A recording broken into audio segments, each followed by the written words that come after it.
Hi అండి, అందరికీ నమస్తే. ఏంటని చూస్తున్నారా, మిరియాల రసం అయితే పెట్టేసుకున్నానండి.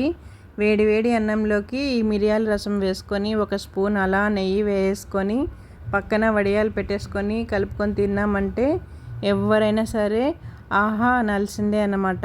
చాలా బాగుంటుంది కదండి మిరియాల రసం. నా స్టైల్లో నేను ఎలా చేశానో చూడండి. ముందుగా అయితే 2 పెద్ద నిమ్మ సైజ్ అంతా చింతపండు అయితే తీసేసుకున్నాను. ఇదిగో చూసారా. ఇప్పుడు దీన్ని కొద్దిగా వాటర్ వేసుకొని బాగా కడిగేసుకుంటున్నాను. పైన ఏమైనా తొక్కు లాంటిది ఏమైనా ఉన్నా పోతుంది కదండి. ఇప్పుడు ఆ వాటర్ వంచేసుకొని మళ్ళీ వాటర్ వేసుకుంటున్నాను. పండంతా మునిగేంత వాటర్ వేసుకొని అరగంట పాటు అలా నానబెట్టేసుకోవాలి. చూసారా, చింతపండు అంతా మునిగేంతగా వాటర్ వేసుకున్నాను. 1/2 అవర్ పాటు అలా పక్కన పెట్టేసుకుందాం. ఈలోపు మనం రసానికి కావాల్సింది రెడీ చేసుకుందాము. ముందుగా బాండిల్ పెట్టేసుకొని 1 స్పూన్ అయితే ధనియాలు వేసుకొని బాగా అలా వేపేసుకుంటున్నాను. ఇప్పుడు జీలకర్ర వేసుకుంటున్నానండి. 1.5 స్పూన్ అయితే జీలకర్ర వేసుకుంటున్నాను. 1.5 స్పూన్ జీలకర్ర వేసి జీలకర్ర కూడా బాగా వేపేసుకోవాలి. అలాగే 1/2 స్పూన్ వచ్చి మిరియాలు, ఒక 4-5 తెల్లగడ్డ పాయలు వేసుకున్నానండి. వాటిని కూడా వేపుకున్నాక ఒక 2 ఎండుమిర్చి అయితే వేసుకుంటున్నాను. ఇప్పుడు అన్నింటినీ పచ్చివాసన పోయేంత వరకు బాగా కలబెట్టేసి వేపేసుకోవాలి. చూసారా, బ్రౌన్ కలర్కి వచ్చేసింది కదా. ఇప్పుడు స్టవ్ కట్టేసుకుందాము. ఇది చల్లారాక మిక్సీ పట్టించేసుకుందాం. చూసారా, బాగా వేగింది, కలర్ చేంజ్ అయిపోయింది కదండి. ఇప్పుడు మిక్సీ జార్లోకి వేసుకొని మిక్సీ పట్టించేసుకుందాం.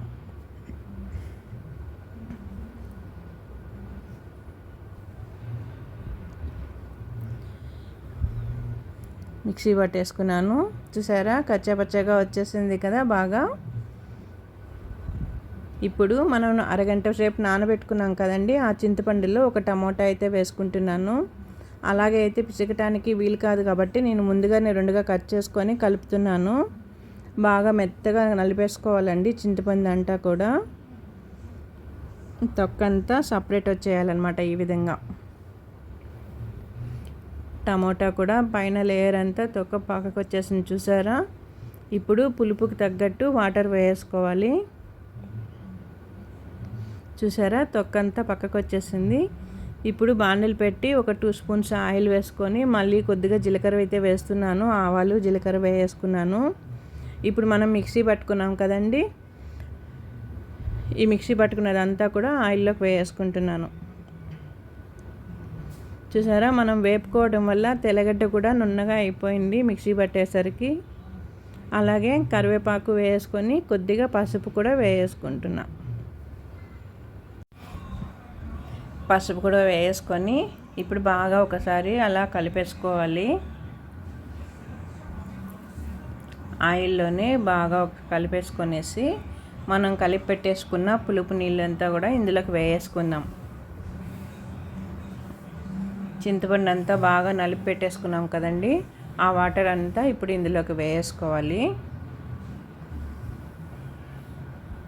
ఇదిగో ఈ విధంగా చేయడ్డు పెట్టుకొని తొక్కంతా కూడా పక్కకు తీసేసుకోవాలి.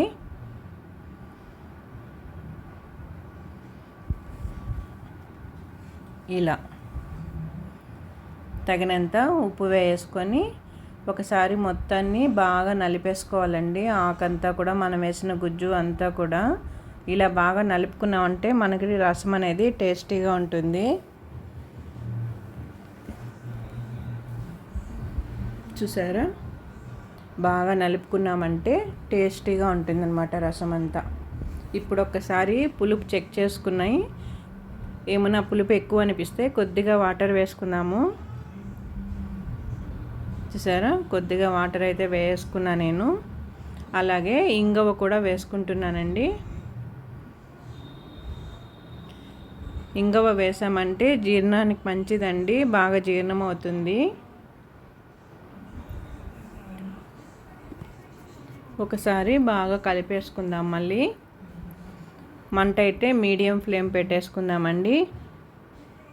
చూసారా బాగా బాయిల్కి వస్తుంది, బాయిల్ అవుతుంది కదా. ఇప్పుడు కొత్తిమీర వేసుకుంటున్నాను. కొత్తిమీర అయితే నేను కట్ చేసి వేయనండి రసానికి, చేత్తోనే ఇలా నలిపి తుంచి వేస్తాను.